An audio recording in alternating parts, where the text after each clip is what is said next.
Welcome back to another episode of Pulse of Polynesia. I'm your host, Leaso Filoili, coming to you live from Texas. Tonight, we're diving deep into the heart of Tutuila, its histories, its legends, and the untold stories that still shape our people today. Yeah, Talofalava, Chief Tazi from Oklahoma. So from colonial clashes to haunted schools, from tragic crashes to the resilience of our children walking miles just to get an education.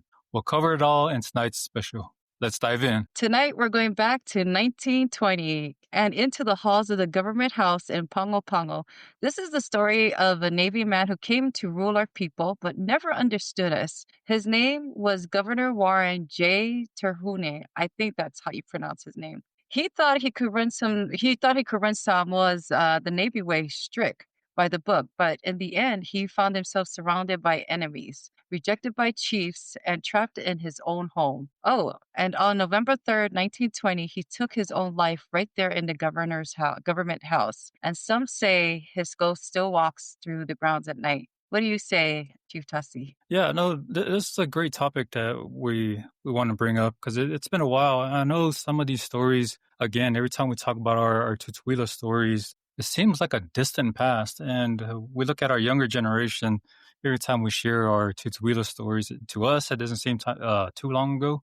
But the younger generation, when they hear it for the first time, they're always in awe. So for the most of Samoa history, anytime you do a search or what you found in videos, you're always going to hear the word mau. And mau is the resistance or a movement, sort of like a protest, for our viewers who are not familiar with the Samoan mau is. But a lot of people understand the Western Samoa mau and the tragic of what occurred there. But very few understand the Tutuila mau. Again, we will isolate Tutuila as our focal point tonight. Take nothing away from our brothers out west, Samoa, in Samoa. Again, we know most of Samoa's stories, which is why we choose to share Tutuila stories, because Tutuila stories are not very popular or shared across the Pacific. So we're just trying to revive some of these old stories for our viewers. So again, this one is what led up to the Tutuila mau. And what's unique about this one is everything was targeting the government of Samoa at the time. So if you recall, the original government of American Samoa was ran by the Navy, and this is one of the Navy officers who was placed in charge, became a governor. So this is the gentleman right here. And there was a lot of resistance, a lot of backlash by his means of authority, the different types of policies that he put in play. And one of the unique ones was his policy on his sailors or his naval men marrying the Samoan women. It was something that he didn't agree with. And a lot of the Samoan people were frustrated with that. What are your thoughts on that, Eliaso? I thought that was kind of, somewhat racist, I believe. It's kind of, they didn't want, because from what I've read from other histories, they didn't want the Polynesians to interact with the foreigners because they felt like we were monkeys, and just words of what was said in the history book, not history books, but these books that are not told in history. And so they just felt like it was, well, let's just say it was just very racist. I just didn't like that. My ancestors are from, well, of course, like everybody else, from German and Mm-hmm. Ireland. So yeah, it wasn't Yeah. good. I would be so upset because it just made me feel very little compared to them. So yeah. Yeah.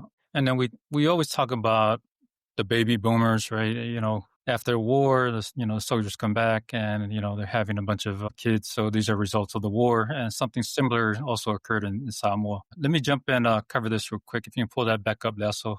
Just Okay. always want to acknowledge our viewers. Good evening, Pulse of Polynesia family. Hello, Janet from Oklahoma. So, but, I want to stay on this topic because what was the result of that policy? Now, it almost gave the sailors a free pass, right? A free pass to have children out of wedlock without Yeah. having any responsibilities of taking care of that child, right? So I'm not forced to marry this woman. I got, I impregnated this Samoan woman, but because I'm not forced to marry her, the responsibilities aren't there. So that was one of the other issues that I found. I can see why our chiefs were frustrated. Well, I think a lot of it too was the fact that you just didn't feel like it just didn't feel very humane, right?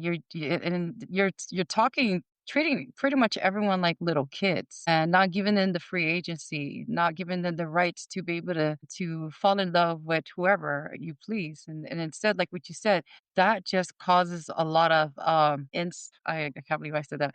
It just causes a lot of rift within families because then they go around like what you said, they won't get Mhm. married to them, but they end up impregnating these women. And so, yeah, I mean, that's just very sad, especially us being very cultural in religion. And so when Christianity was introduced, Right. that just makes everybody look down at that person for being with someone who you're not married to. And yeah, that's not a good thing. Yeah, and I just want to reach out to our viewers. If you're familiar with the subject, feel free to share with us.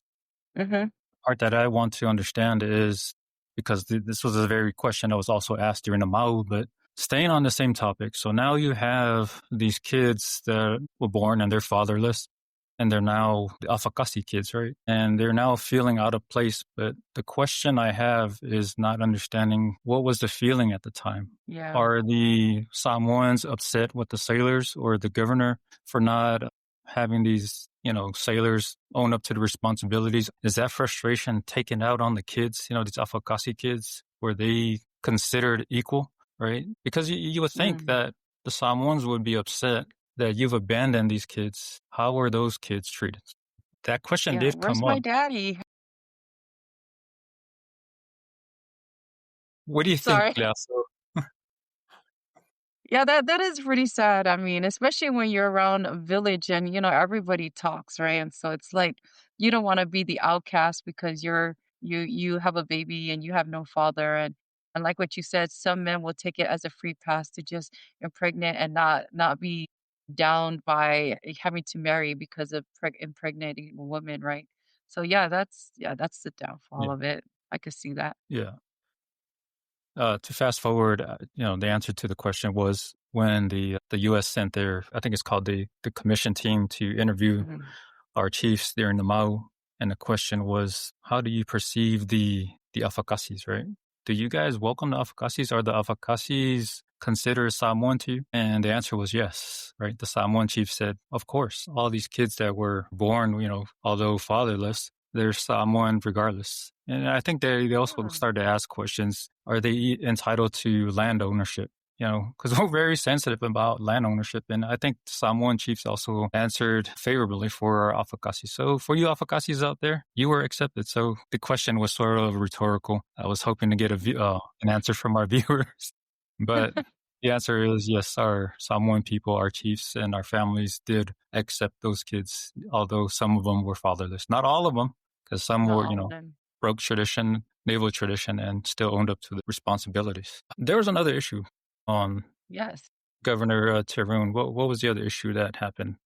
So the other issue that I've learned was he tried to ban the phono because he felt like they were plotting against him. And Right. so Okay. they didn't want that. So that caused a lot of rift with Hmm. the chiefs, the Matais. Yeah. And from your perspective, was it because he didn't feel like our leaders were capable of governing ourselves? Was it something in that nature? I feel like um He he was meant to he just wasn't a good leader, and having to govern, Hmm. let's just say he just wasn't confident in his work. And Hmm. so everything was suspect to him. And so he probably took like or having to have the phono or tradition. He didn't understand the language too, I bet, at the same time.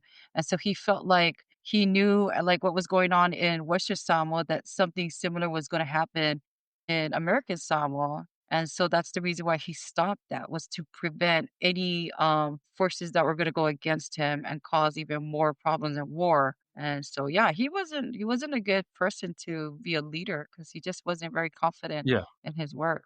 So And I think I read something that also stated that you can't really blame any military person, right? And this is what the mhm. military is terrible at. We send our servicemen and women. We're good at war. We're good at blowing up stuff and destroying things. Yeah. It's what we do. But the problem we run into as we try to, when you tell them now go and rebuild or now go and act as a acting mayor, right? It's not what they Mhm. teach you, right? They really don't teach you these types of things. Mm-mm. What do you have here? So I just put the list up there of what. Oh yeah. Yeah, so we just did the interracial one and then the bandophonal. Hmm. And so and these by the way, people, these are my notes after doing my research, so don't come after me. No, that's good stuff. Yeah, and starting to recollect some of the things that I came across as well. Mhm. Going back to what I stated, military men, I think it also stated like he was sent to war college, right? So everything he learned was he was a great, person, managing, a battleship, right? To go and destroy. All right, let Yeah. me hold my thought. Let me see what's this. Uh, Something Oh, about let a me put it song. up again. Yeah. She meant to say is. Okay, is that there, was there a song about the sailor? Um, There is a song. Actually, there is a Mm, song, but I'm not sure if it actually applies. But yeah, and I think the song. Actually, I was looking this up earlier. Are you able to play anything from your end, or if I play it, would it come across for our viewers if I played it? yeah, go ahead and play. Yep. See, let me try to play this, and leave. You let me know, Leah, if it comes out on your Okay. end. Can I you hear it? can't hear it. No, I can't hear it. Unless can you play it on your phone or Okay. Well, I'll drop it in the chat. How about that? okay. Okay, sounds And good. maybe you can play it on your end, and let's see. Okay. All right, let's try this. And the You song got that came across, Teine Ole Atunu. Teine Ole Atunu, for those who are familiar with it. can you hear it? I don't hear it. Okay. Okay, so I have to download that song and put it in here for it to play. Do you hear what I just say? What?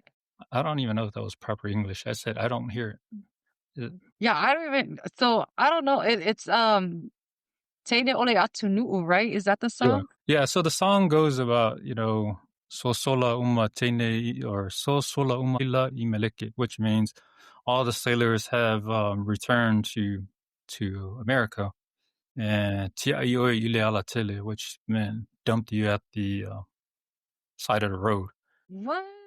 Uma foi temi te whaafete. It's almost like your time is up for showing up, around that sailor because he's gone. And then something about, it's like teasing a girl because she was showing off when she had the sailor guy. So, Let me play it one more time. See if this one works on my phone. okay. Okay.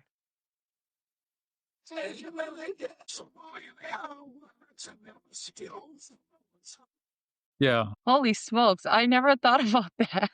But you've heard of this song, right? Yeah. Yes, but I never thought that that was what it was about. That's crazy. So for our viewers, if there is anyone out there, I think that's what the question was. It's a plausible song.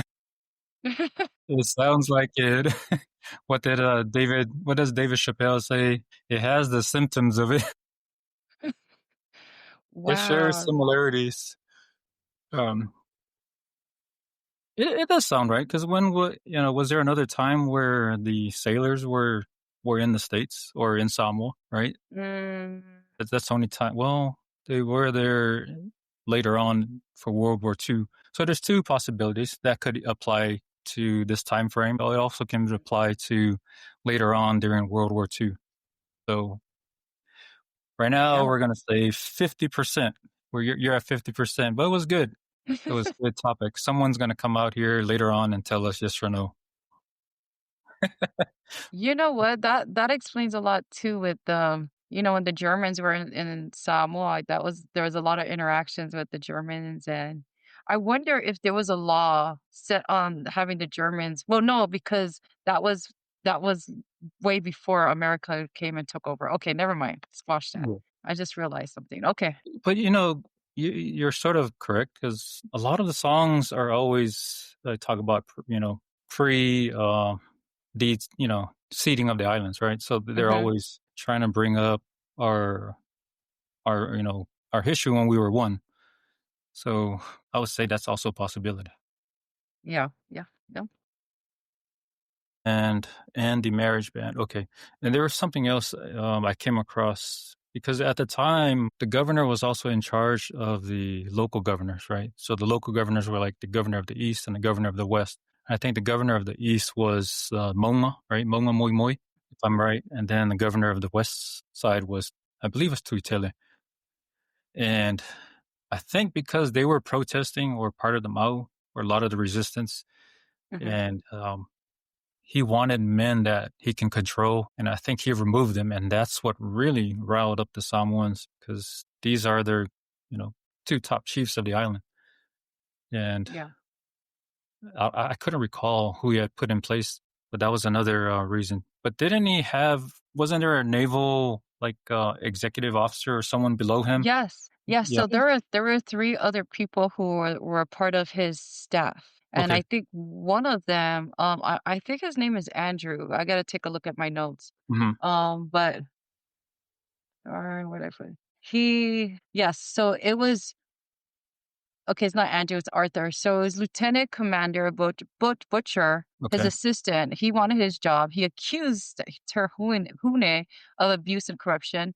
And then the other one was a journalist, Arthur Green. He Mm. started feeling Samoan resistance and writing against him. So, and then you have Commander Kale even tried to get doctors to declare him insane so he'd be removed. So these three people were instigators, I feel like. And so they couldn't get rid of him, so what did they do? They try to go and try to get allies within our own people Mm. and try to spread rumors and Actually, his uh, reputation. I think Lasso. I think these were actually part of the Mau movement. These guys were supporting the local chiefs who were wanting to remove him.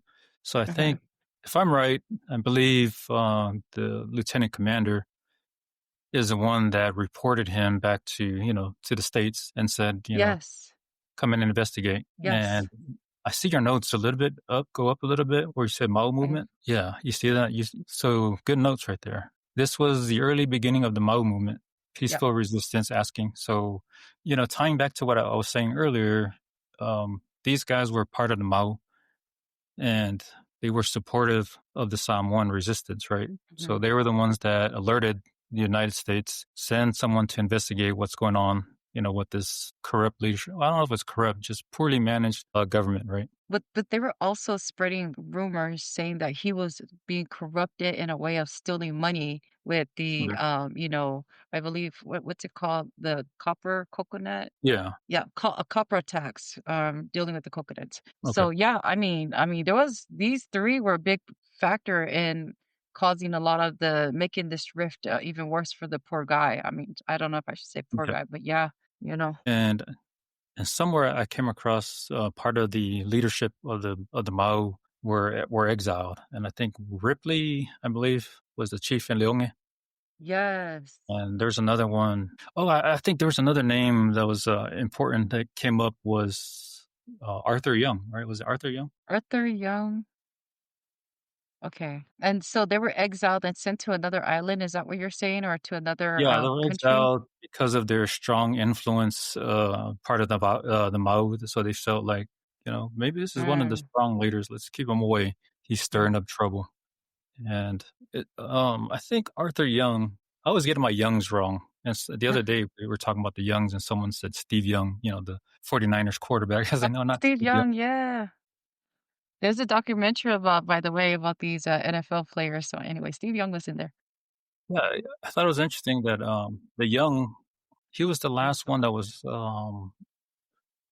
he went and he tried to register the title, the Tui Manua title. Because remember, Young was the younger brother of Makelika, which is the female Tui Manua before um, Elisala, right? Elisala was the last Wow. Tumanua, but prior to that was a female, and she passed away young. And then the younger brother, who wanted to reinstate the title later on, I think he was also part of the Mau.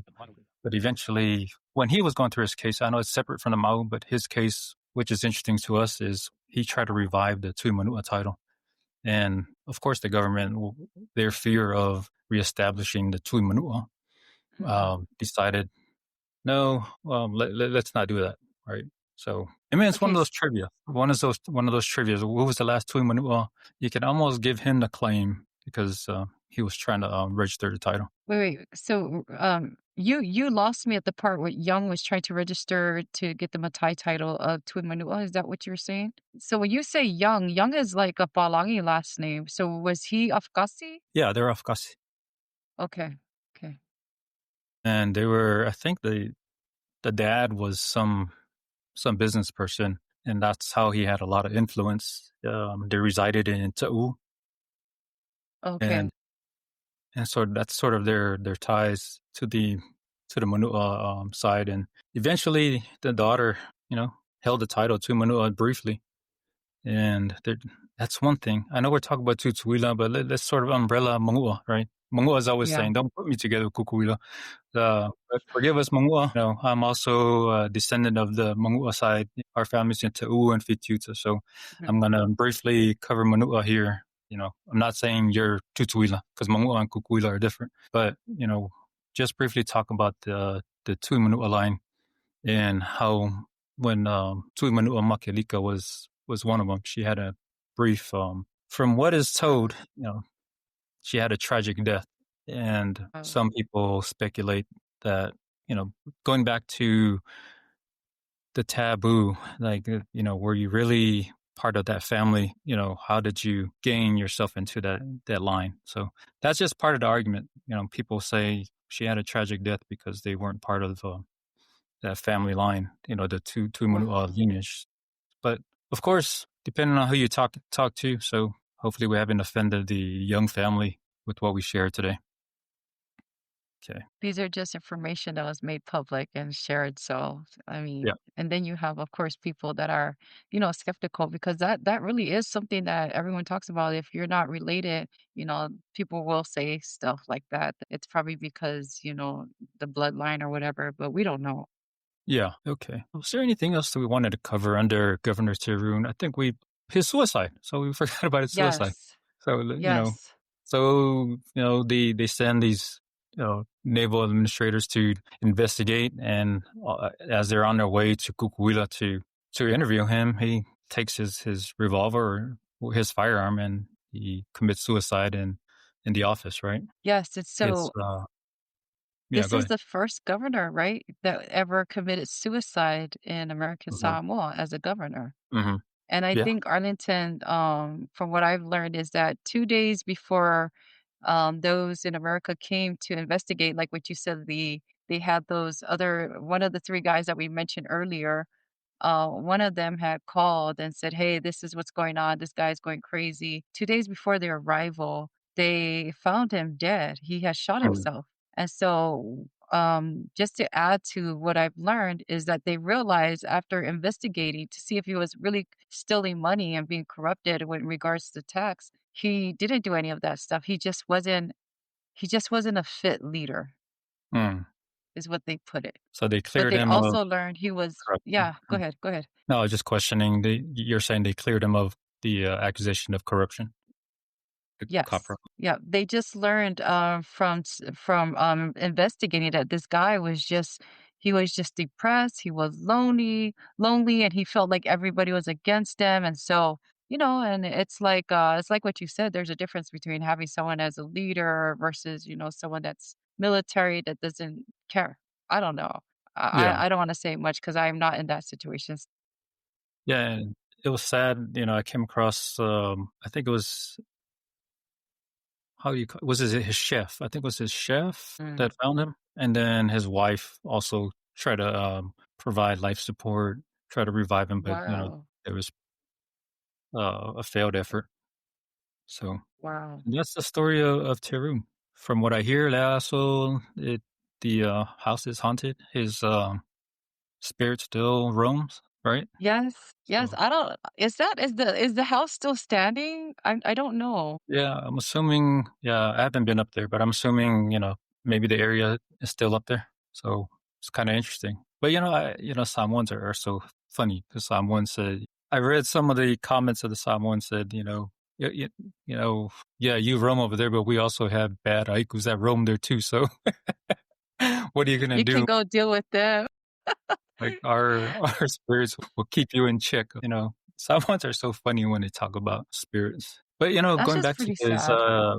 when you were mentioning his derangement, right? When he was starting getting deranged, a lot Yeah. of Samoans also said, it's because how you treated our chiefs, right? You treated our chiefs, and therefore, at the same moment, you started experiencing these ma'is. Yep. Ma'is, like for our viewers who don't know what ma'i is, Samoans always believe like you're hexed, and you don't ever. It's taboo to mess with the chiefs, especially the paramount chiefs. So that's our story of Terhune. So if you have anything to add later on from our viewers, we're welcome to recover this subject. I think we're going to Yeah, move let on us from, know. from, from the governor. So Awesome. very All right, interesting, right? Arlington. All right, what's next? Let's go. I want to do the Asu massacre because we were teasing Lucy and Steve because their Yeah. dad was French. So let's go What are the to chances, right? the What are the massacre. chances if we find out that there is some kind of relations with his family and her? You never know. He's a remaining survivor. Yeah, Okay. yeah, that's true. All right, Arlington, tell us the story because like we only know from the surface level that um we were actually considered as savage, right? Just coming after them and killing these Frenchmen that were coming to shore. So tell us what really happened. What was the real story that a lot of people don't know about the massacre? Because there's got to Yeah. be a reason why our people went out that way. Yeah. If you take a little step backwards, and then the question is, what was the purpose of visiting Samoa? Samoa wasn't really their original stop. They were sent by, this was a time of the race to colonize the Pacific, right? First one there, stake your flag, and it's yours, right? So they heard about Australia, and they were trying to beat the British to stake the flag in Australia and try to make Australia, another one of their colonies, the French colonies. So as they're hopping across the Pacific, they need to refuel, on food and supplies, and they arrive in Tutuila of all places. And the first day they're there's some documentation of what type of exchange that they had. It was a very welcoming exchange, and I think this is where the term "pa'alangi" comes from, right? Where someone's first seen the white folks come and they think the sky's bursted, right? Well, pa'alelangi. So that's kind of where this terminology comes from. But our people at the time, when they seen these Frenchmen, it's the first time they seen white skin. So they're Yeah. thinking these guys are what? They're thinking they're angels or gods, because they never seen that skin color before. So they think they're So they're just kind of curious. yeah. And so that's kind of one of the assumptions of why they killed him was you can't kill a ghost, you can't kill a spirit, right? So it was an attempt to, if I stab you and you're still alive, then you're a spirit. So I think that's kind of one of the interesting arguments I came. Of course, it's just one of the opinions, but the most favorable interaction was the reason why they were killed was um, multiple things that occurred the day prior that led up to what happened the next day. And one of them is I think it's called deflowering, right? Are you familiar with that term, Lasso? Deflowering? No, can you tell us what that means? I was going to ask you. What does that mean? Yeah, it was like a practice in most of Polynesia where in arranged marriage, you want to marry, a virgin. So I think Okay. it's either a priest or someone specialized that will take you, take the young female, of course, behind the scenes, and they will test and see, of course they're touching the young female to see if there's any Yeah. blood. If there's any blood, then it means she's pure, she hasn't been touched or hasn't had any relationships. So it makes Mhm. the husband or the soon to be, husband feel confident that, this is a pure wife. But, those are Mhm. practices that you've seen across the Pacific. So that And was there's one a of the reason events. why you're bringing that up, right? There's a reason why Yeah. you're bringing that up. Yeah. So going back to that, our chiefs actually took these Frenchmen and they introduced the girls to that.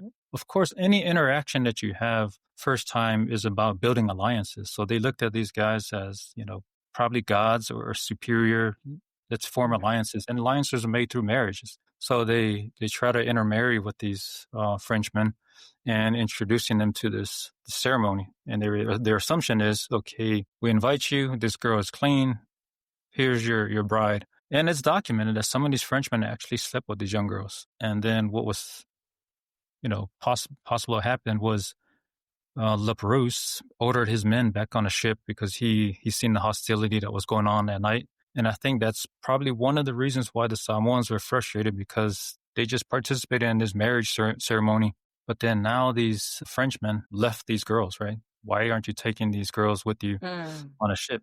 We just introduced them in marriage while you're leaving your wife. So, that's just, again, one theory out there among the many reasons why the Samoans were frustrated. And then the other theory is the Samoans, we knew there was an exchange, and what our chiefs exchanged, what was most valuable to our chiefs at the time were our pigeons, right? Pigeons were very valuable to our chiefs, so they gave these Frenchmen these pigeons. And what happened was during an exchange, so there was a group that was with the chiefs on land, and there was a group that was interacting with the remaining crew on the ships. And I guess one of the Samoans got on a ship, and he was sort of disorderly, and he got roughed up by the sailors on the ship, and they either shot him or threw him off, the ship. They roughed him up pretty good. Mm-hmm. And the Samoans that were on land and the other ones in the canoes, they were irritated. They seen how the Samoan was treated. That's sort of stirred him up. It stirred him up. But then the Frenchmen were like, man, these Samoans, they're bigger than us. These guys are more stronger than us. And they outnumber us. But the Samoans have never seen this type of weapon. Do they know what we can do with, with our guns and cannons? So how do they demonstrate this weapon that Samoans haven't seen? They thought, we're going to let these pigeons loose and we're going to shoot them. And that will be a demonstration to the people, like, you don't want any of this, right? But that was one of the most offensive acts to have, because you just shot the most treasured item that our chiefs have, right? The pigeons. So that's another theory of what stirred up, the Samoan people the next day. So all of that happened sort of like, the first couple of days or the first day. And then it was the second day when they decided to return to get water. The Samoans were waiting, right? They were like, oh, okay, we didn't get you the first day. Here's day 2. So the second day they went to get water at Asu. They said it was unusual because the day 1, there was only maybe a handful to a couple, maybe 20 villagers. But they said the next day, there were like hundreds of villagers around, but they still didn't sense the danger. And they went to get water. It was low tide. And, they just got caught up. And that's where the massacre occurred. The Samoans, massacred their men at Asu.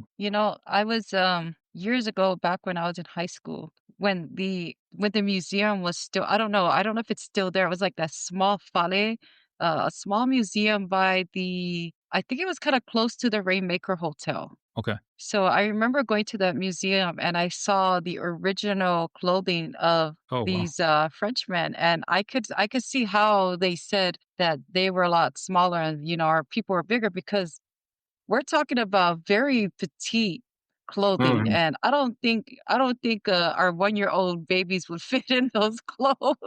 But yeah, they were tiny men. I couldn't believe that. So yeah, that was pretty interesting. Yeah. Can you imagine? To them, they were like giants, right? They're like, man, Yeah. these guys are massive. And then the women, right? The women were right with them. And I think it was documented at the way the Samoans threw, the way they threw their rocks. It was amazing how far they can launch them and how powerful those throws are. But it made me think about when I first went to Samoa, and there was a guy, our neighbor, he would get these big rocks, and he's like slinging them up at the coconut tree. He's trying to knock down some coconuts, and you're talking about a tall coconut tree, and he's knocking it from the ground. I was thinking, that's how deadly, the Samoans were when they were, not ambushing, but, they were massacring these palangis. So I was gonna say, I was just thinking about something very funny. Did they leave our women because they were size 13 in their feet? That's messed up, though. I'm just kidding. Sorry, I But, just had to add that on there. So the other thing that they later found out was the missionaries, when they came about was it 1830s when they arrived in Kukuila? 1836. What's this question here? Is it true that the Asu people were cannibals? I heard about that. Yeah. Yeah. Well, not yeah, but I'm gonna. How do you answer this? I Yeah, know please. growing up right back home, growing up at Leongi, right at Leongi High Mhm. School, we went to school with the Asu kids, and all I know is we always teased the Asu kids, right? That was a joke we always teased them. The word is "eh aikangak," right? So like, "Hey, you cannibal." But that was the story we were told that the Asu people. We knew of the massacre, but we were also told that the Asu people were cannibals. And then the Asu kids, they just kind of look at us and they look down in shame and they say, it's not like they acknowledged it or not acknowledged it, but they knew that was the blemish that was associated with their village. Wow. Who was on here And that's here from I Asu? here I am getting irritated when growing up in American Samoa and going to high school, and people will call us mouth bats, because we had a lot of bats in our village. So I guess I'm okay with that. It was actually it was what's her name? She was on this podcast, Naila, right? Naila was from Yeah. Taptimu and Asu. I think we asked her that question and she was kind of looking she had the same look, like, why you have to bring that up, I'm not a cannibal. But to answer the question, I know I kind of have a long way of getting back around, but I wanted to tell the story that we were told and what we always tease the Asu kids, Mhm. we were told that they were cannibals. But you hear a lot of the Mhm. villagers, they said, it wasn't a practice that we did. And one of the things when the missionaries were asking, did they eat these poor Frenchmen? And the people said, no, that's not a practice we do. Yeah, we killed them, but we gave them a proper burial. Mm. But cannibalism is not what we do at Thailand. Yeah. But then the other thing that we didn't mention also was the Asu people, when the missionary asked them in 1836, tell us the story about the Asu massacre, and they said, it wasn't us. It wasn't us, the village of Asu. It was the people of Malanga, right? For those who don't know what a Malanga is Right. a like another village or a group that's visiting. So there was a group of people from Upolu that were visiting Asu, and it was those people, it was the Upolu people who were part of that massacre. It wasn't the Asu people. And that sort Wow. of explains why there was a large number of people, right? Because the day before, it was just the villagers, which was like maybe a handful, Mhm. not that many. But then all of a sudden, the next day, you have like almost triple the population, which explains, yeah, maybe it was the people of the Upolu Malanga that massacred them. So, Okay, so there's two things I'm thinking about. One was the reason why they showed up was because you know how when family knows that, we need help and they're gonna come and show up to join the fight. hmm Two, was it because they knew there were gonna be, well, yeah, there's gonna be a war there, but at the same time, dead bodies to where they can eat them, right? So I don't know. That's what my thoughts are. yeah, Who no, that's knows? very, very interesting perspective. But I like what you kind of mentioned, maybe, the Asu people sent a boat to Upolu Mhm. and notified the people in Upolu and said, hey, there's these big ships parked out there. Bring some warriors.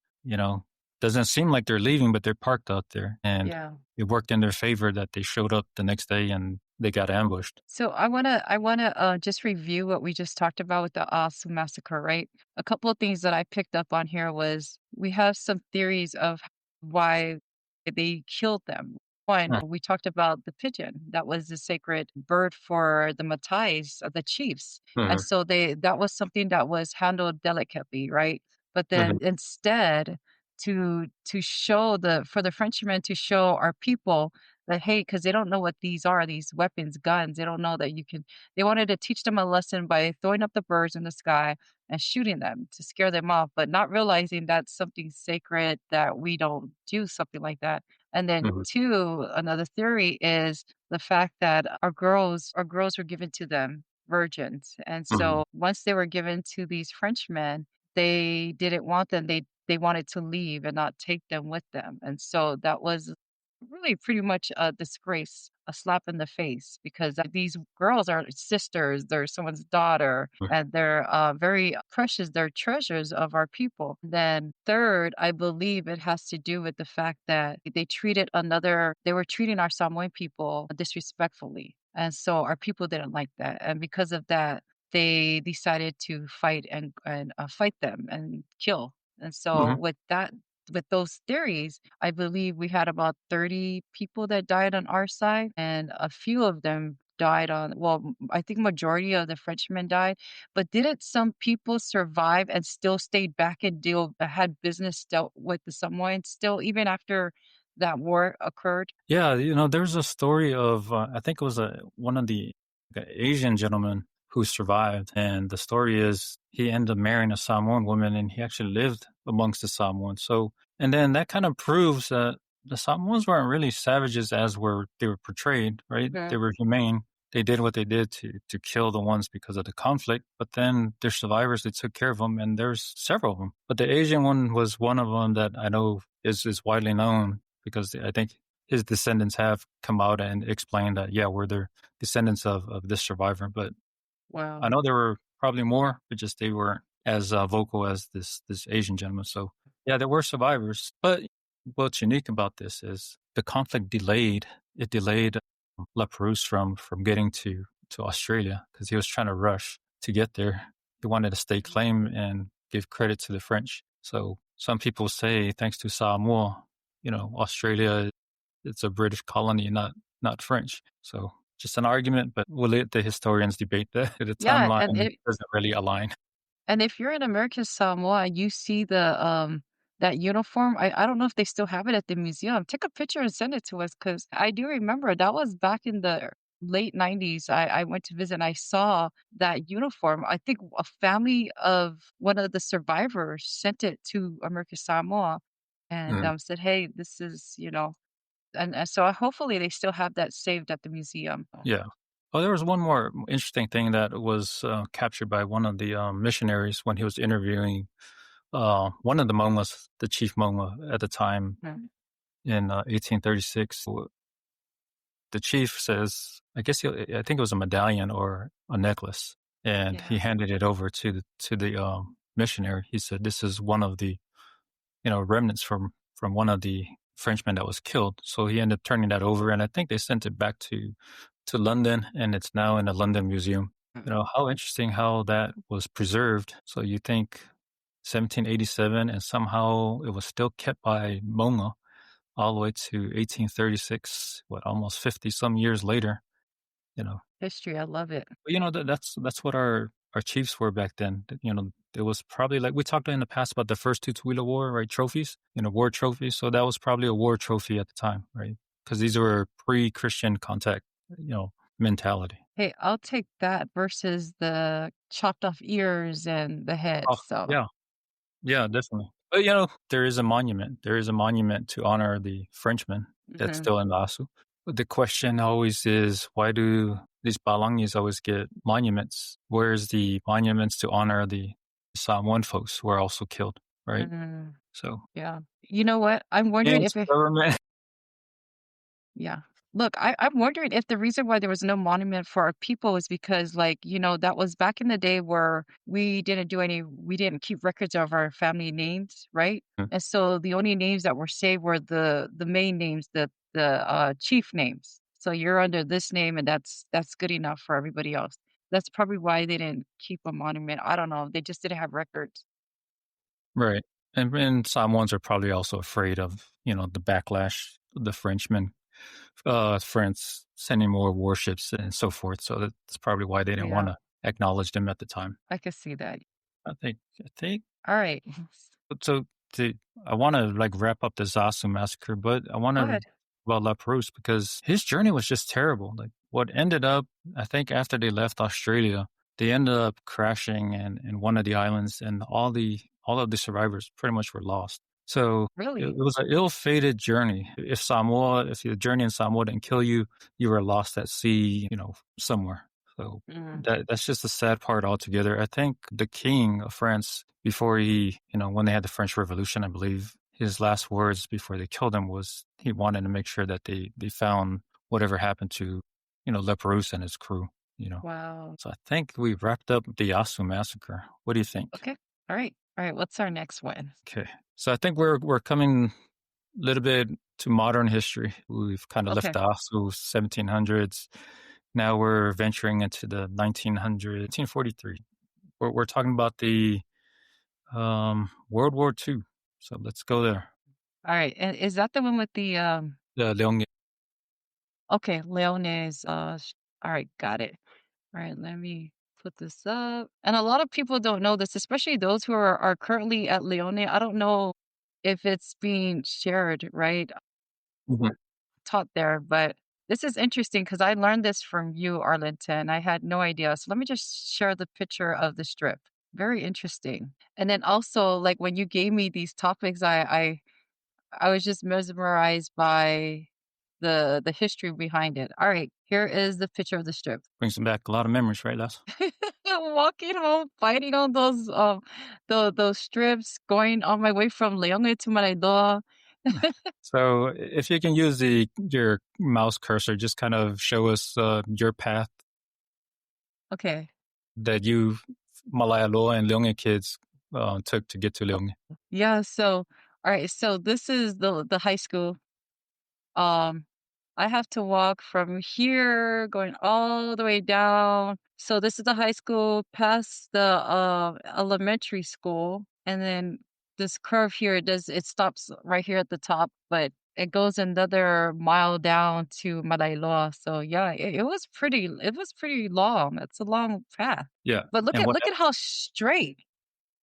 also is showing you guys is the Leone airstrip, and she's showing you the Leone half, and she's from the village in Malailoa. Hmm. So the folks from Malailoa and Leone and all the what we call Mao back, folks from Ngua Sekang, all those villages past Leone, which we call boonies. So they are walking from that direction where Lias was talking about. So they were walking on the airstrip, which is now just a paved road that Yeah, people travel on. Now, for me, like and the Taputimu people. So if you want to show your cursor where Taputimu starts, yeah, going down this yeah, side. all the way that way. So that's the other part of the airstrips, going from Taputimu all the way to the high schools. So you have the villagers from Taputimu. They're walking the other half of the airstrip to go Hmm. to Leone High School, where her cursor is at. So for those who are not familiar with this story, and if you've attended Leone High School or Leone Midkiff, so if you want to turn your cursor where Leone Midkiff is at, Yes, Leonie Mitkiff is around here. so Leone Midkiff is a elementary. So now you know that you have walked on part of history, that you walked an airbase, the airstrip. And yes, we did have airplanes that landed there back in World War II. So Yeah. Tafuna Airport is not the only um, landing strip that planes landed on. This also was a runway for those aircrafts during World War II.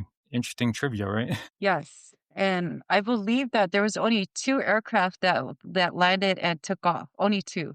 And there's Hmm. a reason why, right? Yeah, it has something to do with it, and I'm not quite familiar with the way the wind is. I think it has to do with something with the mountains, right? So what's not Yes, the seen here, currents.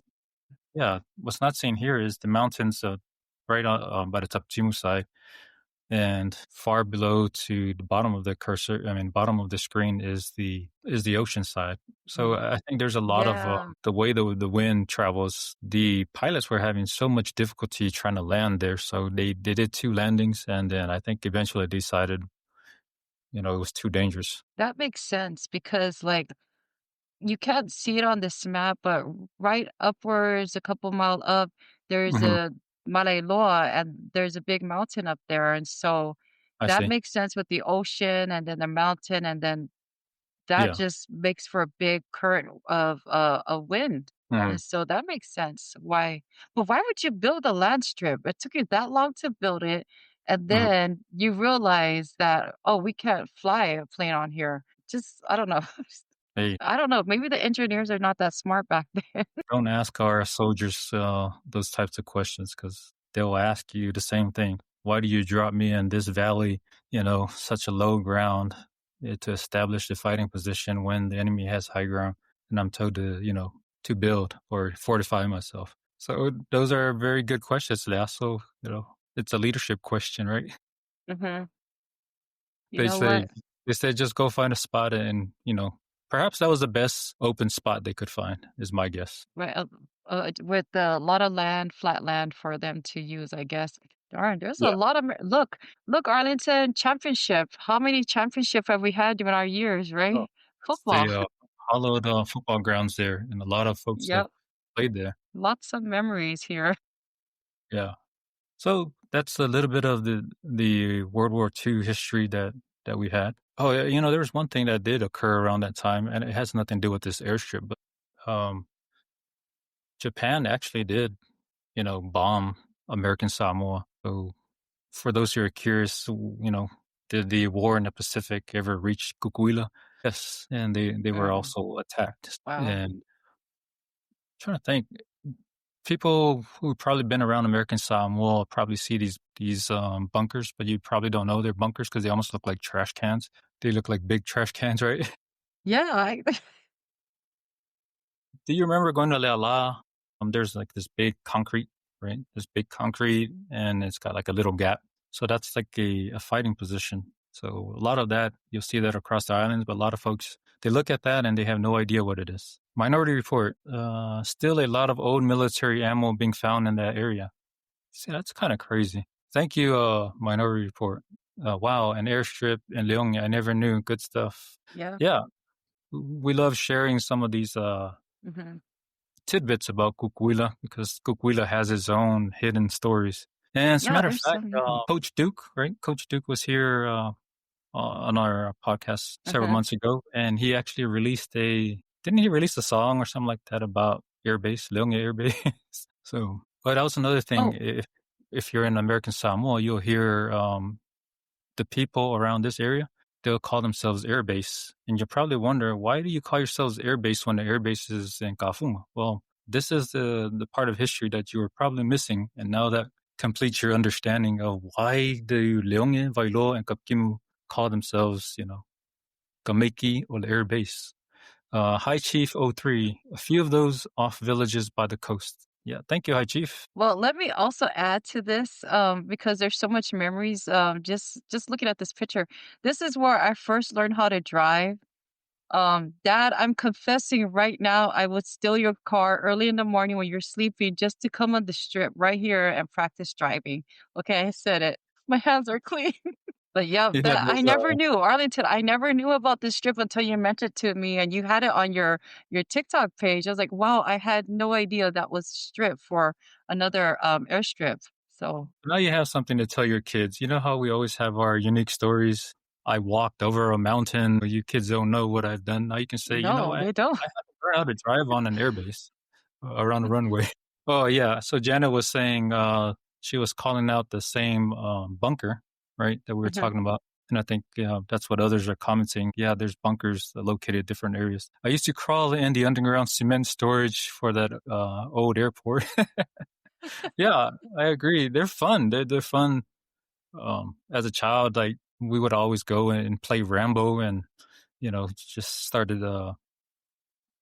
It's interesting because if you're around those villages and you come across those bunkers, you played in it as a kid, but then as you grow up, when I joined the military, I started to think, jungle warfare. As a child, I was actually playing in the live battlefields, right, or Yeah. protected fields. Back then, All back those then our one. Oh, go ahead. back Go ahead. then our heroes were Rambo, right? Rambo and Rambo. Terminators. Yeah. Yeah, it's such a good childhood growing up in Samoa because Mhm. we always played in the bushes, and that was it. We had those little sticks, and we would go and pretend we were soldiers, and we would always fight each other because we always say, "No, I shot you first. No, I shot you first." And then next thing you know, you're fighting in a kongavao, beating each other up, and then lick your wounds and shake hands, and then you live Yeah. to fight another day, right? That's how it should be, even to now. I mean, hopefully it's still like that with this generation, but everybody's crying. Crying and not forgiving, so that's weird. So I think we touched on the uniqueness of that air base, and shout out to all the air base people, Mhm. Coach Duke, and all the Vailoa, Leonge, Tutuila Air Base folks, and the Leonge High School and Leonge Midkiff kids. Okay, so this one, let's stay with the topic of the sort of airplanes, right? Yes. Let's go to air disasters. How about that? Yeah, let's do the Pan Am. Okay, that's just a sad one. Yeah. For a younger generation, there used to be a flight or yeah, is that what you call them?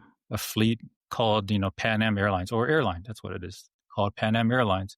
So if you're trying to figure out what we're talking about, there used to be, an airline called Pan Am, and they flew just like the route that Hawaiian Air flies nowadays Okay. across the Samoas.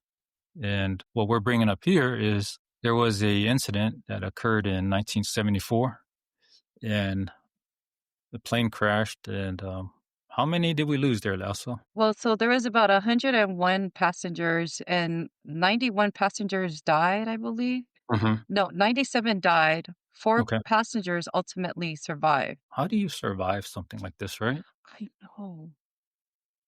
I know. And what was attributed to this? It was weather, if I'm correct, right? Was it weather or mechanical? So I have like a sequence, a flight timeline sequence that I'm going to read out just to Yeah. give everybody an idea about what was going on during the time before the crash. And Okay. so again, these are all documented online and made public. And so these are my notes. But if you want the resources, let me know and I'll bring that out to you. All right. This is military time. So we're talking about 2014, right? So 2014 would be what, 8:14 p.m.? So Yeah. 8:14 p.m., it was departed from Auckland. Flight left New Zealand for its first stop in Pongo Pongo. Mm, 3:11, so that's what? 11. Arlington, Yeah. help me. Was that 11:11? 11 p.m. Yeah. Okay, so 11:11 p.m. reported to Pongo Pongo approach 160 miles out. Mm, And so the weather was low clouds, light rain, gusty winds. 23:24, so about 11:24 p.m. cleared for ILS runway 5 approach. mm, Wind variable up to 20 to 25 knots. So that really isn't that fast, right? So mm. that's pretty much normal gust, I believe. So about 11:38 p.m., controller reported a power failure at the airport. Crew still saw runway lights and ILS confirmed still bright. Okay, so I didn't know about that. I just thought it was mechanical, but I didn't know that the airport lost power. Yeah, So, and hmm, so this is what the controller's saying. This is their reporting yeah. saying this is they can't really, so there's something going on. So about 11:39 p.m., winds reported again, gusting 25 knots. Crew acknowledged. Okay, so maybe I don't understand what that means about me. I'm thinking 25 knots as very mellowed wind, not too strong. Yeah. I'll probably have to do the math on the side. What's the conversion knots to miles per hour? And if someone's Yeah, quicker online, feel free to throw that to us. Let me yeah, let see. us know, please. Miles per hour to knots conversion. Back in my pilot days, I would have known that. So back when I was a child and doing my fake plane flying, so 1 mile per hour equals 0.86 knots. So knots, it says it's sort of just below miles per hour. So, 25 miles per hour, I guess, Okay. if you would say. Now, at 11:40 p.m., the co-pilot noted, "You're a little high." I don't know, maybe he's screaming, yelling. I don't know what the feeling is or the Mhm. mode of what he's how he's saying it. But the co-pilot noted, "You're a little high." Mhm. Altimeter warning sounded. Crew call minimums. So if you're at aviation and you know what these terms mean, let us know. Shoot us a comment. And so minority, he's saying 28 miles, I believe. 28. Okay. 28 miles per hour. So, you think about, well, on the ground, Oh, at Hi 28 Chief miles also per saying. hour, thank you, Hi Chief.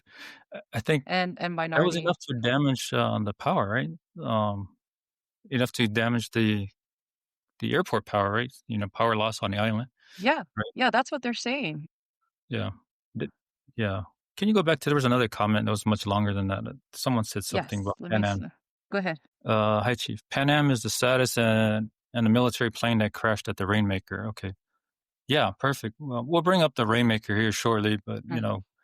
the Pan Am, um, So there it was was a two little bit, separate planes, right? Two different yeah. events. So you're saying, Lasso, that the co-pilot saying you're a little too high. And then all of a sudden, you're saying on the last one, they slam into trees. So which one is it? Yeah, so they're saying like in between 1140 to 1142, that's when the aircraft slammed into trees just about 3,865 feet short of runway, and it Mm, skidded through the jungle, hit a lava rock wall, broke mhm. apart, and caught fire. So, Yeah. they had only minutes before. I mean, I can't imagine like for them to say like, "Hey, we're a little low," and Mm, then you don't have enough time to react or to make sudden moves or changes. And in between 4 minutes, that's exactly what happened is the crash. yeah. And so Just this devastating. is the yeah, this is a picture of that exact plane that crashed. So Yeah. And to have survivors, it's what baffles me mhm. how anyone can survive that. Didn't we have the names of the deceased and survivors? Did you have that? Yep, I thought you. let me grab that for you. And then we have a comment. So I wanted to see like how many Samoans were on that flight. And can you imagine, Lasso? Like, so you're now waiting for this flight, right? You're waiting for this flight to land, um, remove some of the passengers who were supposed to get off at Tutuila. That's your Mhm. flight to go to California, right? And then all of a sudden you see this plane crash. I wonder if Yeah, I there's wouldn't any want to get on a stories of those. plane. Yeah. Okay, so let's see. What do we have here? Yeah, we have several Samoans name on here. Louis Kui. So several I know Amipers. some of Amiporosa family. So Hmm. there we have Louis Kui, Mm-hmm. Masisiu, Matuatia. There's two. Yeah, Matsuotia. And if there's any of our family members who are viewing the passenger list here, so uh, just wanted to offer condolences. I know it happened in Mhm. 1974, but we still want to acknowledge, that respect for your family members as we read them off. But we're just curious how many islanders were on this flight. Then we have Sai, Toilolo, Taniela. And I'm Mm, sure some of the Palangi names on there are probably also Samoans too, because we yeah. had a lot of Afgasis, yeah. So, wow, Lily, wow. Mhm. Just sad, huh? Oh, and here's the list on the bottom here on the far right. Those are the crew members. Mm. So we have a question. What year was this crash? 1974 is what we show. January of Yep. 90, January of 74. Yep. And the flight is Pan Am Flight 806. Yeah, that's And I came across this. It was during the 50th anniversary. One of the family members of the survivor, name was Sopo Su'a. It says Sopo Su'a, who lost her grandmother, and the grandmother's name was Telinga Tangatsauli. Reflecting on this day, she shared, "Today marks a day I've always been curious about. My nana, Telinga Tangatsauli, died on the Pan Am airplane on January 1974 in American Samoa. One story mom shared was that Nana took off her wedding ring and offered to give it to mom, and mom said no, that's you and dad's wedding ring. My granddad was waiting for her to arrive in Samoa. Sadly, she never arrived. Terrible. Just such a sad story to read about. Okay. Sorry, I missed that question, the comment that came up. Yeah, it looks like some Tongan and Fijian last names. Yeah, you're right. So, different that's Pacific right. Islanders who were catching that was it Australia, right? Or New Zealand? Auckland, right? Where it came from. Yes, Auckland to Pangapango to Honolulu and then to Los Angeles. Yeah. So that was one Wow. of the because we had several plane crashes. There was another one that happened, I believe, in 1930. It was I think it's a smaller Cessna-like plane. Maybe it was one pilot, but that we didn't bring that one up. But Pan Am was one that was a you know large aircraft with a lot of lives lost. But a lot of people don't know about this one because it's overshadowed by the Rainmaker one, which happened more recent. Not more recent, just 6 years later, right? So Yeah, isn't that crazy? So So that's the 87 Pan Am flight. people. Yeah, 87 people. That's a lot. Yeah, I agree. And someone can remind me: is there a memorial for this Pan Am flight? 97. Yeah, Yep. Yep, about 97 and only 4 of them survives. yeah. You know who Chris Tassi is, right? Mhm. So Chris Tassi, they live. Their house is right there by the current runway, and the family always shares that they're haunted by that area because, that's a Mm. disaster area. So he shares a lot of stories of waking up at night and telling stories of, the restless spirits that roam that area. If I remember correctly, I think it's sort of barricaded, cordoned off, keep people from crossing that area. Arlington, you're talking about where the crash happened? Mhm. Yeah. Wow. So Wow. Yeah, that's scary. I wouldn't. so let's go to the Rainmaker. Okay. All right. Let me pull up the video. So give me 1 second. Because the Rainmaker one was pretty interesting. I mean, and it occurred during the Flag Day, I believe. So Okay. I'm looking at here, Flag Day 1980. In my notes. All right. So I think I just downloaded the video. So let me play it right now. That's the wrong one. Yeah, I remember, just terrible. Yeah. And And letting imagine, every what Flag Day is, in Kukuila, right? Like, that's the only place people are at on the island. You're waiting for Tashi races, you're waiting to, listen to the Fafifiangas and different, Mhm. events, and all of a sudden you see this. A Minority Report says they hit a cable, the tram cable, Yeah. and, yeah, they hit the line. Yeah. So I think, after he dropped the parachutist, right? He lands successfully, but then he continues his flight path, not aware of the cable, and he hits the cable. Yeah, And that's that the Mount Alava cable. Like, well, is yep. there another cable other than Mount Alava? High Chief says, I vaguely remembered watching this happen live on TV. I was very young too, about 5 years old. Wow. We know your age now. Now that's great to hear that, someone that actually, watched it live. Like, I didn't arrive into, like, we didn't get to Kukuila until 83. So it was a little bit before the time, my dad moved us to Kukuila. Luck parachutes. Yeah. Should I, And, go ahead, go ahead. and I was going to ask, cause you know how we have Flag Day and then they always film the Fautasi race from, the tram. So I'm Mhm. assuming that's the same one. Yeah, I'm thinking that that's probably what it is because that's the only one that I know of, right? Because that's, um, Yeah. the one that's right where Mount Lava to the other side, where Hmm. Utule is. Yeah. Did we say how many were lost on this one? Was just the pilot and the co-pilot, maybe? So fatality was 8 total, 6 crew members, and then 2 civilians on ground. Wow. So that must have been the either Rainmaker Hotel employees or Flag Day observers, right? You know what? I'm wondering if it has to do with the Rainmaker Hotel, like, and that's the tram. I don't know if they just rebuilt that just for display. Mm. Okay, minority said yes, the same line. Yeah. Okay. Thank you. But there's a lot of people that were just walking around casually. You don't see the same response like you would see today. People running, getting buckets, trying to distinguish the fire. Just such a tragic loss. But I remember a lot of folks talk about this one. It's hardly ever talked about the other one, the Pan Am one, which had a greater loss, right? Do So, we have a monument like we talked about that, like we don't have any monuments for this case of those who died during the Rainmaker Flag Day. mhm. We don't have a monument there. It's up in the hillside. But then we don't do we have one for those who passed away from the other incident with Pan Am Flight 806? Yeah, that's what I was asking earlier. Hmm. I don't recall seeing one, Yeah, that's but weird. I wonder if there's one actually at the airport. There could be one. Mm, And sometimes they have these like monuments that are embedded in the rock, but you hardly ever pay attention to them because you just kind of walk by and like, okay, unless you yeah, really that's stop true. and read something. So perhaps there is one. So those are the two significant airplane crashes that are known in Tutuila. But then we also have some other subsequent ones in recent years. There was another kid, I think, he was learning how to fly. He was returning from Upolu, I think, and he crashed short of Kukuila. So that's another one in more recent history. I Okay. think that was in 2017, 2018, maybe.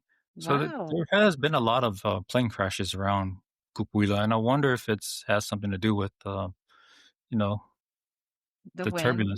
turbulence in that area. Okay, High Chief just said something. Oh, there you go. It's by the airport near the road to Fongangongo by Freddy's Beach. Okay, so that Oh, explains. good. I never go that direction. Yeah. Have you been in Yeah, that me area? too. Um, Fonga- no comment. Thank you for sharing with that. Mhm. Government American Samoa, you're off the hook on this one. We're not bashing you on that one because But You're that's good to know, right? For those who don't know, like I don't know, it's nice to know that it's out there so you could just, get a glimpse of and pay respect to those who passed away. Yeah. And, staying on that subject about, lives lost, let's talk about, did you have anything about the girls that were lost at, that Afao Road? Is it Afao or Alao? Is it Alofao? Yeah, let Uh, me take a look. Okay. So let me share this with you guys.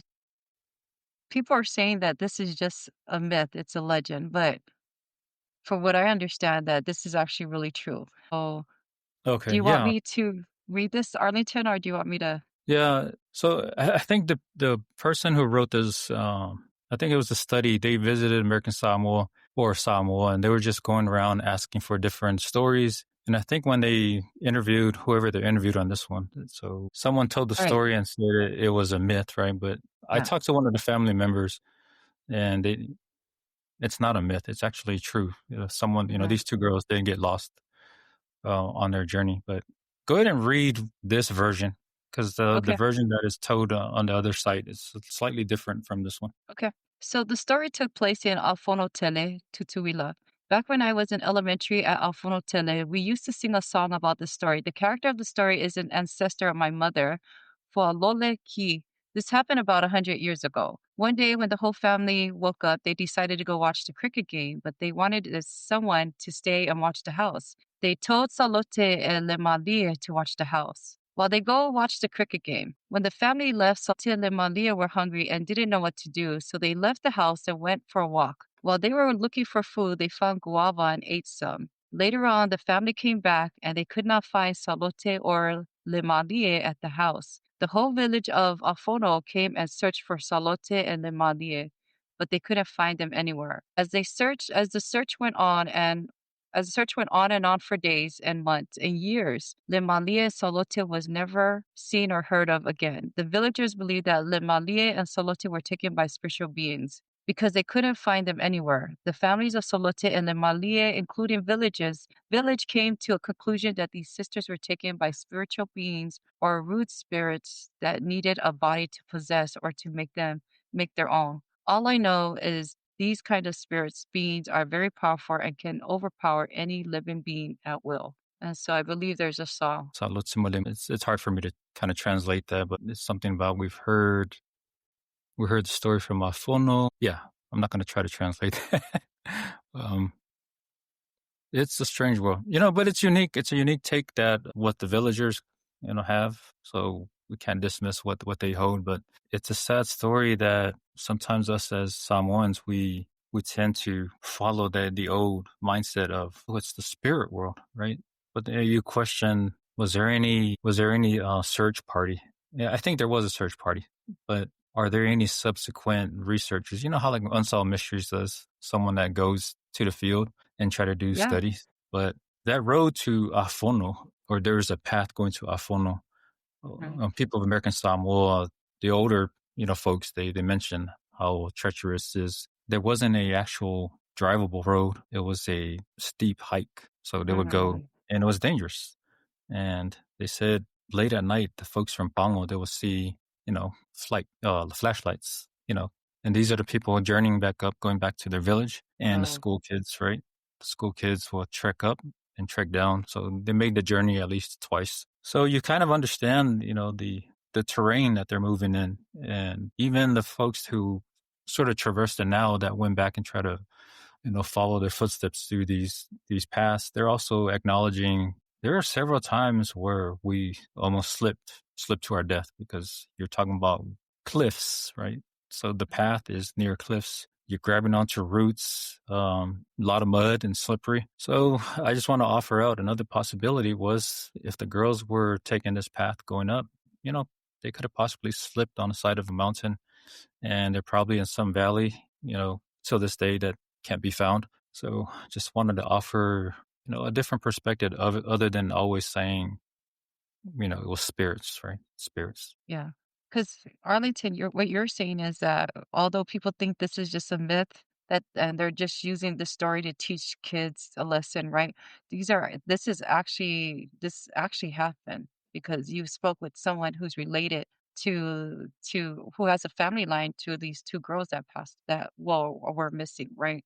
Yeah, I talked to one of the family members, and because the name is not a common name, it's used by one family, and I asked, I was like, "Hey, this name right here, you know, what do you know about it? Is that something your family talks about?" And he said, "Yeah, that's my."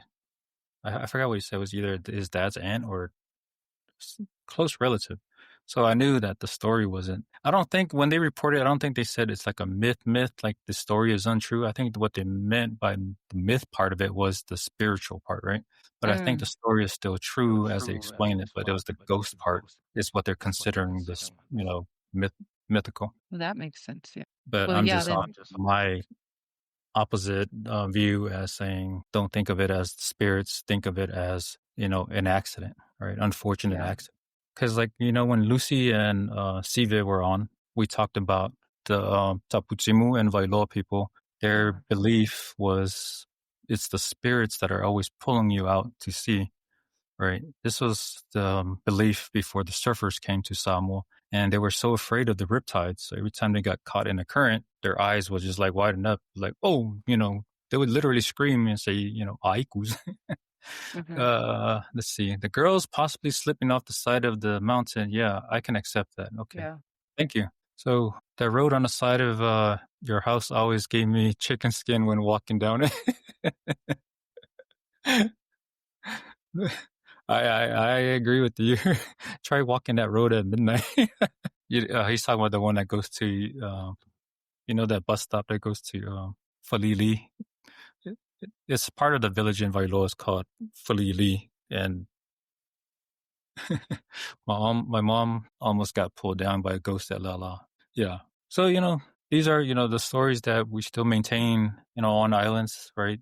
But you still have to respect the Samoan stories. Oh yeah. When your parents tell you don't go, there's an area right here where there's a burial ground, stay away from it because there's different burial grounds. Some burial grounds they're friendly, and you can walk around them and nothing will happen to you. But they will tell you this one over here. Those ones are vicious. So even if you don't walk on it, but just your presence around it, a lot of people, they get hurt by it. So, and Samoans, they tread very lightly around that. So they will respect it. So, but yeah, interesting to hear about the Leala story. But, just going back to what we were telling Lucy and Sive, most folks were afraid that the riptides were pulling them out were equated to spirits. But, the surfers were the ones that told us that, no, that's rip currents and riptides. And once we learned about riptides and rip currents, we were now comfortable of letting the current pull us out because Hmm. we learned this new thing called parallel. Well, swim parallel once you get out of the rip current and then swim back the other direction. But it took a lot of courage to do so because swimming in the rip current meant going out to the deep. And it was a concept that didn't sit well in our minds because we didn't like swimming in the deep. But once you understood to let the current take you into the blue, and then once the current is out there, now you still have the energy to swim parallel and then come back, come back to shore. So, long way around of talking about spirits and trying to debunk the spiritual side of things. So, but at the same time, acknowledging our beliefs in the spiritual world. Yeah, and like what Taju said in his comment, yeah, I can accept the fact that, something happened to the girls that they slipped or fell in the mountains somewhere. So, Yeah. that's more believable. And the reason why I bring up Leala, also, I know we're kind of, at our stopping point is we lost another young individual. It was a sophomore, I think at Leonge, one of the high schools, sophomore age, swimming at these beaches at Leala. And Leala is not an area that you as an outsider will go and test your strength against those waters. We always advise those who are not local, find a local to swim, to tell you the dangers, tell you when to get in the water, tell you where are the areas to swim at and areas to avoid, and never swim there at high tide if you're not local. The locals, they're used to swimming there at high tide. You'll probably only see the locals swim at high tide. It's what they're familiar with. They understand the dangers. You rarely see any locals drown because, that's Yeah. what they're familiar with. But we heed We offer a warning to those that are not from the area. Please stay away. Stay away from that law. If you want to swim there and you want it that bad, go there in low tide. Yeah, that's the only guarantee I can give you. But if you really want to swim there that bad, make sure you're with the local and make sure that they have eyes on you. A Minority Report, a lot of people, died at Lela. That's true. And Yeah. kind of what we're emphasizing here, it's not a lot of locals, it's a lot of outsiders. And when I mean outsiders, it's Yeah. tourists. It's non-local to the Taptimu, Vailoa, or Puapua area, because those, even the Puapua people are, familiar with the area. So, Yeah, I kinda, like, sense a strong spirit when I go to Leala. I'm always afraid to, like, just swim. I just cannot go swimming at Leala because there's just something spiritual about that area. It's just something sacred about Leala, period. And, yeah, I feel like some people just ignore their intuition and yeah. they just go against what they feel is they need to stay away from and try to take the risk of swimming when they're not supposed to. It's like what you said, the villagers, you rarely see any villagers go out there and get hurt because that's what they're used to, that's their land. And I just feel like, they're not going to be trouble because of what they're used to. Mm. I'm sorry to hear that Minority Report is it and died at Wow. Lala. Yeah. We we look at Lala as this is kind of I'm just sharing what we're told as villagers who are familiar with the area. We're told that our like we agree that spirits do roam Lala, right? Yeah. And we respect that. But we're also told that our ancestors, like we have our own ancestors that also roam there because that's part of our village. And we always like I've been pulled out a lot of times and I also feel like all of a sudden someone is pulling me back to shore. And I've had that numerous times, and I can't explain how I have that tug take me out. But then when I'm exhausted, someone is pulling me back in. And I've had that numerous times. And then every time I come home, I silently thank my ancestors because I always say, I'm told that my ancestors are going to protect me. And there were several times when I can't explain this unnatural feeling that someone's bringing me back. Hi, Chief. I felt the spirit best at slaying a rock. Like, Me too. that was the best types of spirit But I stay on the ground. on the disco floor. Oh man, you just made my day.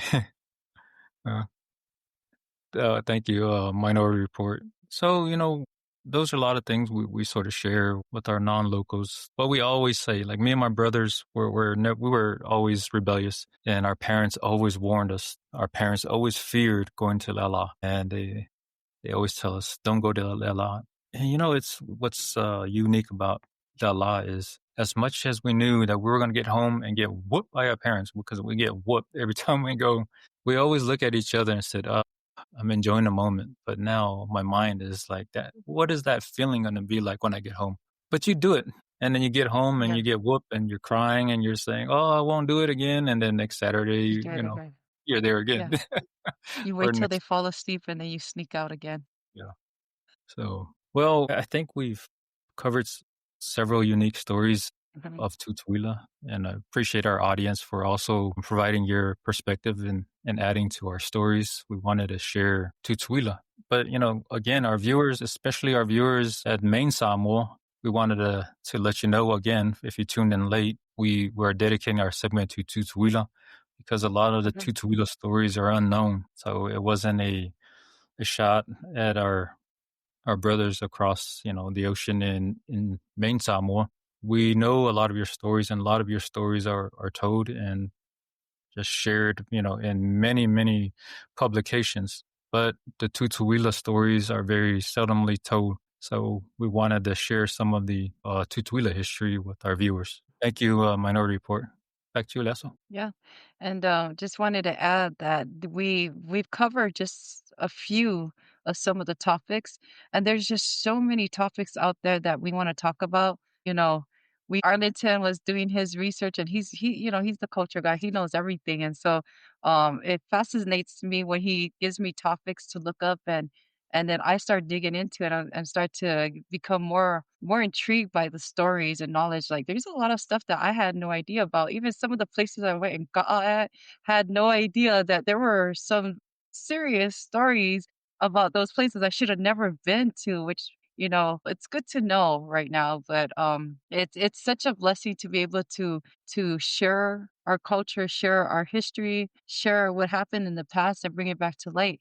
Because like again, the next generation that comes back or like comes to see this, they get to see and do their own research and wonder like, wow, did that really happen? And the kids are at Leone High School. I wonder if they know about the airstrip, I wonder if they Mhm. know about that. So this is good to bring back to light. So, Hi, Chief. Thank you very much, Sis Leaso and Chief Tassi. I appreciate you guys. Very, very good show. Well, thank you very much as well. We couldn't do it without our viewers, and you guys complete most of the stories that we share because your knowledge and intimate no experience, experience in some of those areas that we're not familiar with because we're yeah. mainly in the Malaeloa, Leonge, Vailo area. So we're more on the west side, but you guys sort of complete the understanding of the Kafungang Uli side. So thank you for sharing your perspective as well. And if there's stories that you would like for us to cover or some unsolved mysteries, because we were just talking about that last night, just me and Arlington about, what if we dug into some of the unsolved mystery stories about that and within Tutuila and Western Samoa? That would be something interesting to talk about on our podcast.